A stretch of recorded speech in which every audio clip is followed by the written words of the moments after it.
Oh, what's this?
My weapon broke!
I can't go that way.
I need the key.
Emily?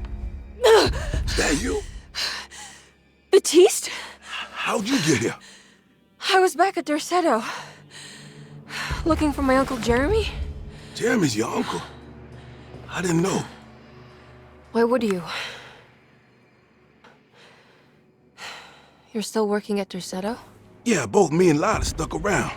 We're real orderlies now. You remember my sister Lotta, don't you? What happened, Baptiste? How are we here? You know about the dark man haunting your uncle? I'm familiar with his mental state. I think we all in his head somehow. Cause these streets are real, but they're not like on any map. Nah, this is like when you remember something, but in the wrong way. Do you know how to get back to Derceto? I'm not safe here. Truer words have yet been spoken, Mrs. Marcus. Don't call me that. It's Miss Emily Hartwood. There's no reason to call me anything else. I'm sorry, Miss Emily. I'm just trying to tell you like it is. This place ain't safe for no one. There's evil hiding in the dark. How do I get back? Only Jeremy knows how. He has this juju necklace guiding him. You mean this talisman? Mm-hmm. Just like it. He says it's been protecting him ever since he got it from Miss Jackson down the street. You know where it came from? Have you been there? I was there no more than 1 hour ago looking for Jeremy. Locked it up to keep the ghouls from getting inside. You can have the key if you want. Thank you. I'll take a look. Stay safe, miss.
Are you staying here? For a while. Want to see if Jeremy shows up.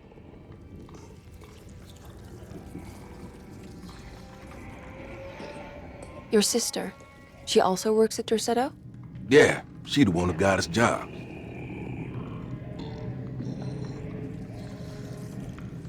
Be careful, okay? You said it, miss.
This must be Miss Jackson's place.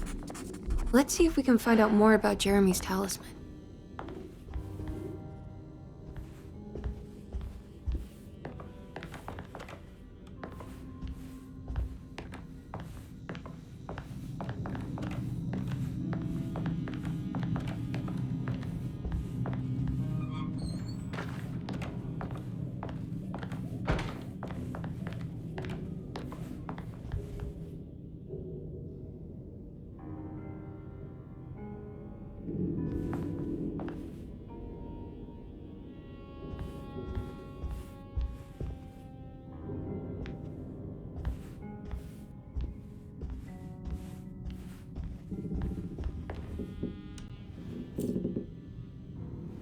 It looks exactly like Jeremy's talisman.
I think it's meant to hold the talisman.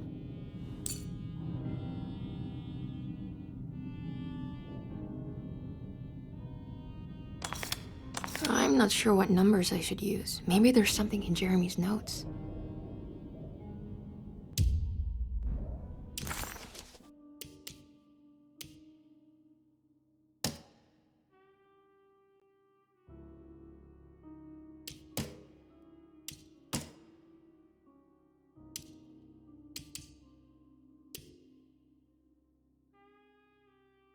Emily found this waking dream disturbingly persuasive. If this was Jeremy's world, what did that mean? Was the Hartwood family suffering a literal curse? Was the dark man, that ghoulish specter haunting Jeremy, an actual supernatural being? Emily pushed her thoughts aside and focused. She needed to find out about the talisman and get back to Derceto. Emily couldn't understand where she was, but it felt like a waking dream. Baptiste, who she vaguely remembered from her past, claimed to work as an orderly at Derceto. He was also looking for Jeremy, and seemed to imply that he was chasing him through Jeremy's own mind. Maybe this wasn't Emily's dream, but Jeremy's, and she was trapped inside somehow. Baptiste suspected that Jeremy was in some control due to a talisman that he had been given by a Miss Jackson, a name Emily recalled to be one of the many voodoo witch doctors in the French Quarter. In hope to find a way back to Derceto, Emily set out to find Miss Jackson's place. Emily had never seen the French Quarter quite like this, dark and alien. The only possible refuge she could see from Jeremy's balcony was a bit of light coming from a corner store. Jeremy had gone missing. The housekeeper said the staff at Derceto was looking for him, but Emily wanted answers and demanded to speak to Dr. Gray, the man in charge. While waiting, a young girl offered to show Emily and Detective Conby inside Jeremy's room.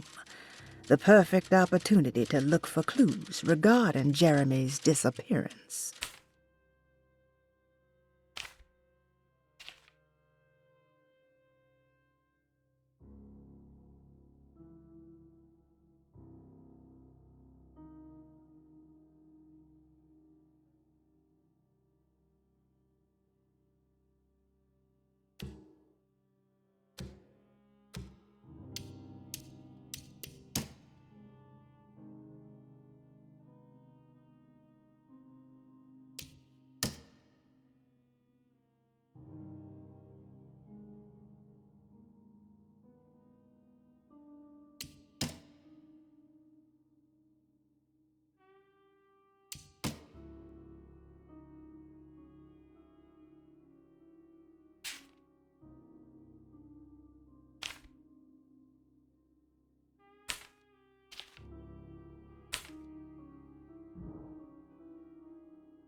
What's that picture in the glass? Where is that?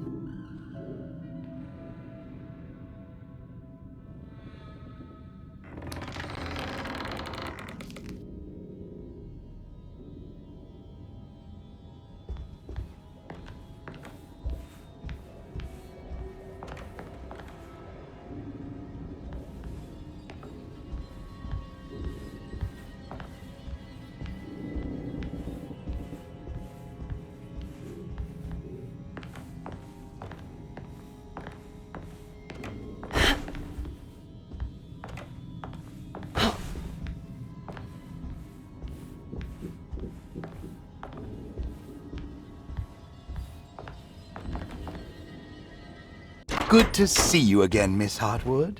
Mrs. Thompson told me you were here. She also alerted me that you brought a detective with you. I'm very curious to hear what this is all about. You don't remember me, do you, Miss Hartwood? We met at your family's house in the Garden District, when your uncle was about to be admitted under my care. No, I remember. Sorry. I'm not really feeling well. Oh, well, in that case, have a seat.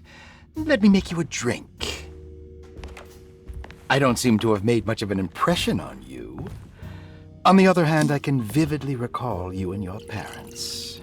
Because of our cheerful disposition, I'm sure. You are far too intelligent to think that. You come from a joyless family, Miss Hartwood. The only amusement I took from my visit was discovering that the young lady's drink was an old-fashioned. Very astute. Is that supposed to make you seem attentive or intelligent? Whatever you prefer. Are you ready to tell me why you are here, Miss Hartwood? And why you brought a detective? I received a letter from my uncle. He seems certain that he was in danger here. If I find out you're treating him badly, I'll be taking him back with me to New Orleans. Really? Is he going to live with you in your tiny garçonniere? That would be a spectacular way to ratify your spinsterhood. Because you are well aware that your father would never let him back in his house. No, I have it. Maybe you can bring him back up north. You've been wanting to move back for quite a few years, haven't you? You always preferred your mother's side of the family. Jeremy is free to leave with you. I won't object. However, there is one problem, as you might have learned. He is, in fact, missing. Do you know where he could have gone? No, I'm afraid I don't. I have my staff looking for him. I'm sure he will show up eventually, especially if he learns that you are here. He is quite fond of you. What can you tell me about his condition? I never heard a proper diagnosis. What is your medical opinion of him? Well, let me think. He is an anxious man, depressed, even. He suffers from a perceived lack of order in his inner and outer life. He constantly complains about events not presenting themselves according to their divine nature. In the Dark Man? Hard to tell if it was ever anything specific. Jeremy uses the Dark Man as a psychological scapegoat to avoid facing the truth that he is in any way at fault. You don't think there can be any truth to the Dark Man's supernatural existence? Why would you ask that? Can we ever be sure? If the Dark Man is some sort of evil presence that is in possession of Jeremy? Well, I assure you, any evidence that you experience supporting that claim is purely delusional. Don't get caught up in mass hysteria, Miss Hartwood. You wouldn't want to take your uncle's place in this hospital, would you? I'll be leaving now, Doctor. I need to keep looking for my uncle. Do so, Miss Hartwood. I'll let you know if he shows up.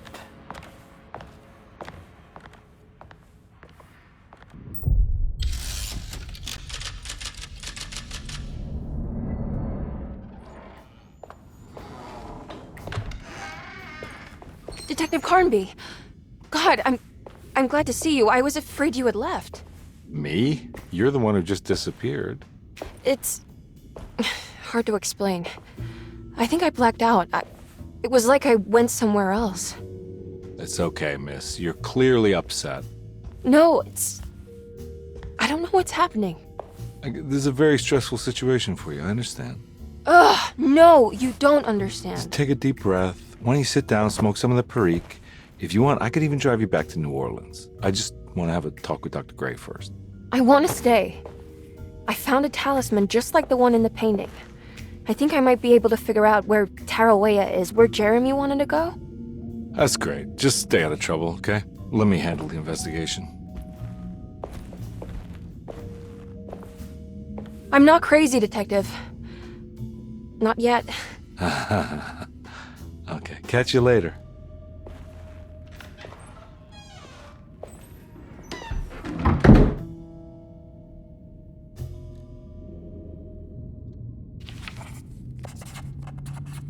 If a talisman like this can open up doors between the French Quarter and Derceto, then maybe Jeremy is hiding in some strange other world, like Tarawea, the place he mentioned in the book. No matter where he is, it's clear that my search won't be limited to Derceto.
Paul, you're right about the plates on the boiler and the clock. They have been sabotaged, and I think I know who did it. They have something to do with Jeremy's episodes and how he seems to disappear at night. Right now, it's important that you keep an eye out for any of the pieces. I want to find out if I can repair the plates. Let me know if you find any of them. Lottie. Tell Lottie to take a look at the well in the kitchen garden.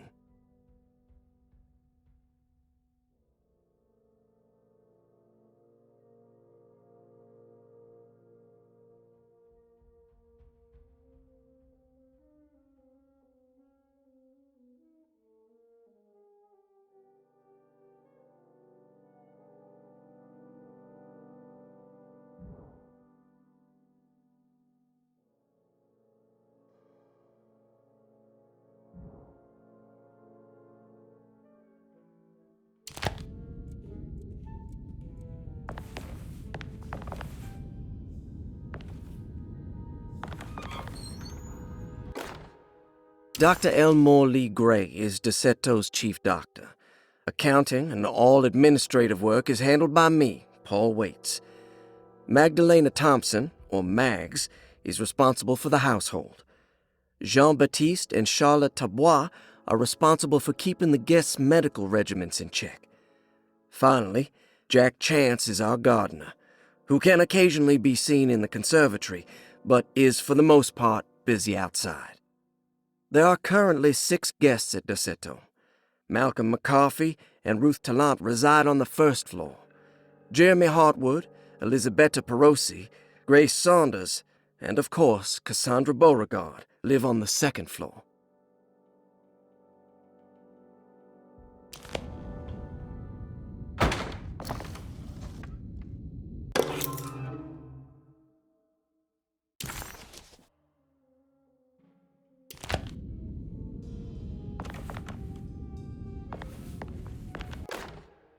Saw your notice in the boiler room. You should know Mr. Chance won't be coming back. I got no business being in there myself, but you can take a valve from the wine cellar if you want to try to stop the steam pouring out. Be careful.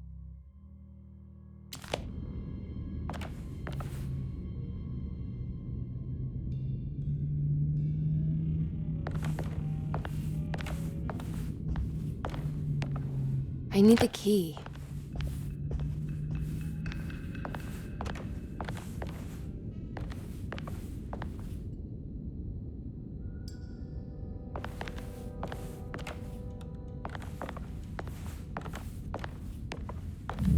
Looks sturdy. Doubt I'll be opening this.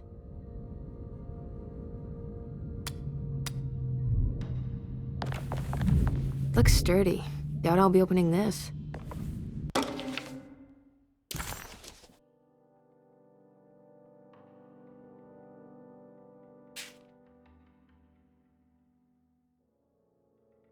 Cassandra Beauregard, the beloved author. Very exciting, isn't it? What do you want to put down for reason for admission? What her agent told us. Cassandra suffers from writer's block and needs to finish her moving picture script before the end of June. Mr. Chardot suggests Cassandra's heavy use of barbiturates is holding her back and risks ruining her career. And how should we summarize her personal history? Let's keep it short. Cassandra Beauregard is a beloved crime author who managed to pull herself out of poverty and into stardom. 5 years ago, she tried killing herself by jumping off a balcony. The incident left her a cripple and now relies heavily on her wheelchair. And for diagnostic impressions? Cassandra suffers chronic back pain following her suicide attempt. She self-administers morphine to keep herself ambulant, but has become addicted and the desired effect is now lost. The drug abuse clouds her mind, and she is unable to focus on real life. To save herself from this insight, she instead makes up stories to fill out the gaps in her own thought process, resembling the Korsakoff syndrome. Oh, bravo, Doctor. How will you treat her? First of all, she needs to be weaned from her drug addiction, and hopefully it will resolve her compulsive lying. Then look into permanently numbing her pain in her back through surgery. Finally, deal with her suicidal thoughts. Fantastic. With such a short time before June, I really...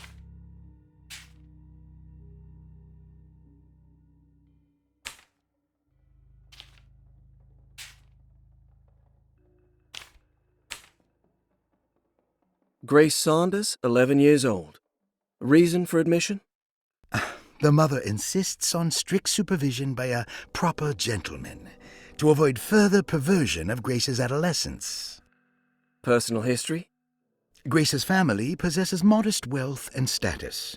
Her childhood seems ordinary, spending most of her time with private teachers and family friends. Grace's father recently passed away, leaving her mother the sole caregiver. And diagnostic impressions? Grace has trouble dealing with her father's death. She is willingly suppressing her feelings on the matter and isn't properly acknowledging the trauma she suffered. Any planned treatment? Grace needs nothing out of the ordinary. She simply needs parental guidance. Eventually, we can work on her feelings toward her father. Thank you, Doctor. I'll finish the paperwork and get her installed.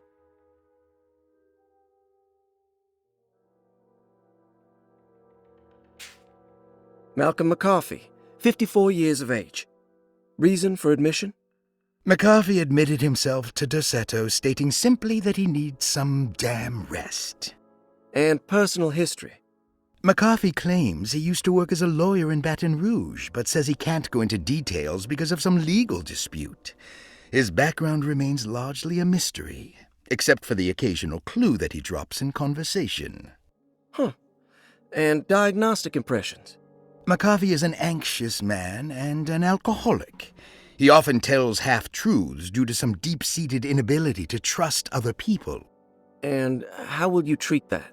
McCarthy will take some time to open up.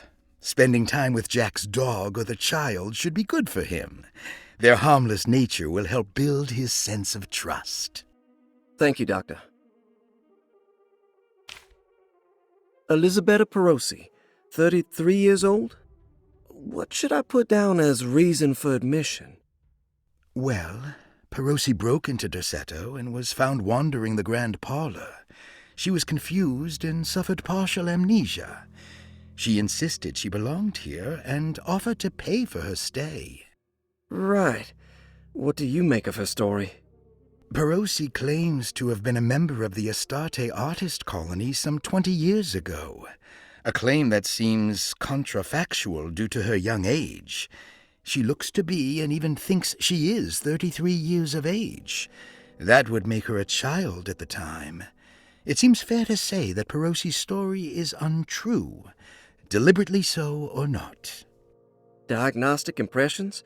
Do you have anything?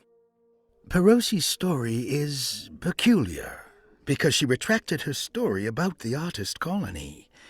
She no longer claims to be the same person as Elisabetta Perosi. However, my staff's research has confirmed there was a Perosi at that time who was in her early 30s. I suppose this case will take some time to investigate. How will you go about it? I wanted to contact the real Perosi, but it seems the whole colony disappeared one night. September 29th, 1915, during a hurricane. I will have to take it slow and figure out what this spell of impersonation could have been. Oh, I'm sure it will all clear up eventually. Thank you, Doctor.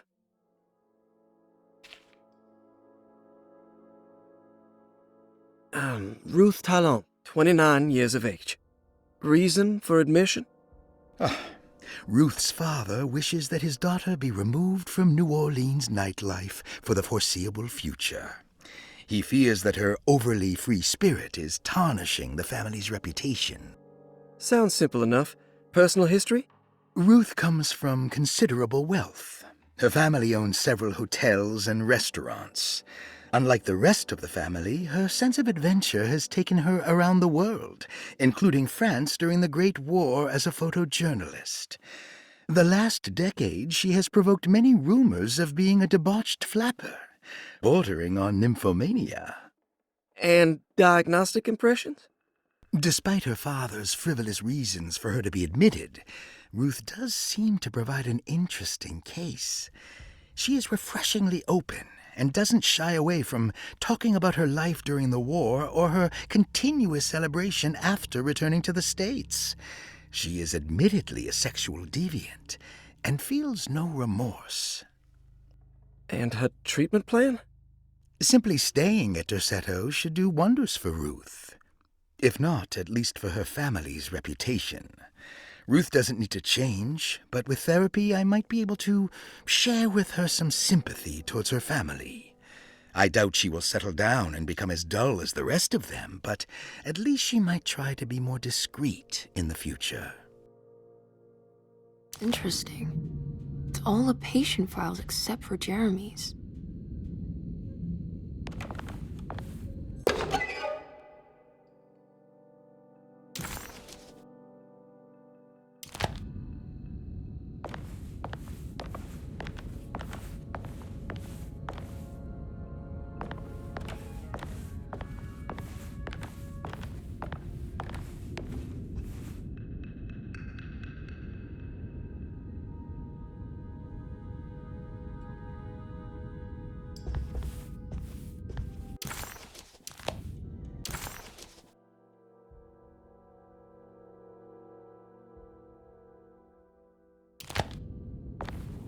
I need the key.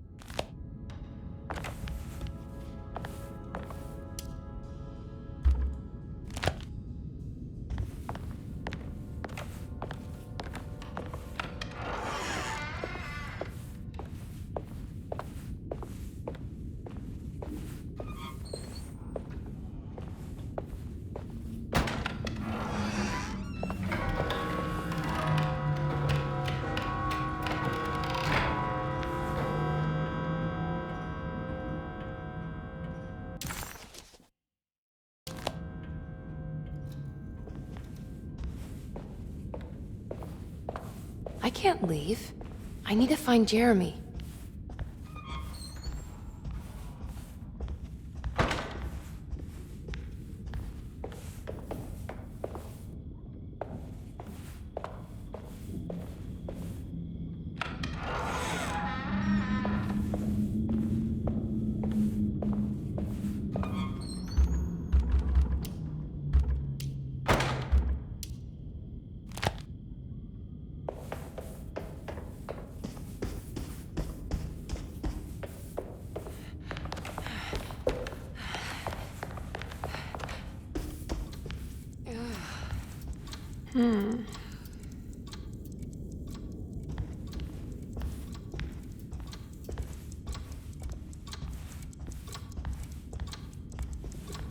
I need the key.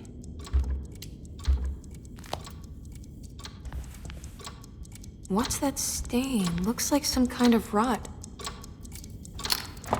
This must be the clock mentioned in the Commonplace book. This looks like the thing that held the talisman in the French Quarter, but it's broken and missing some pieces.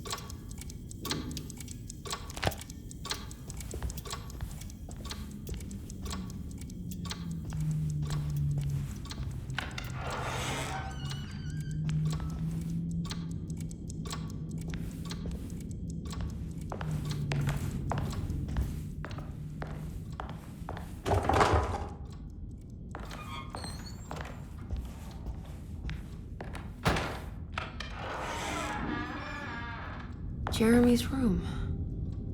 All back to normal.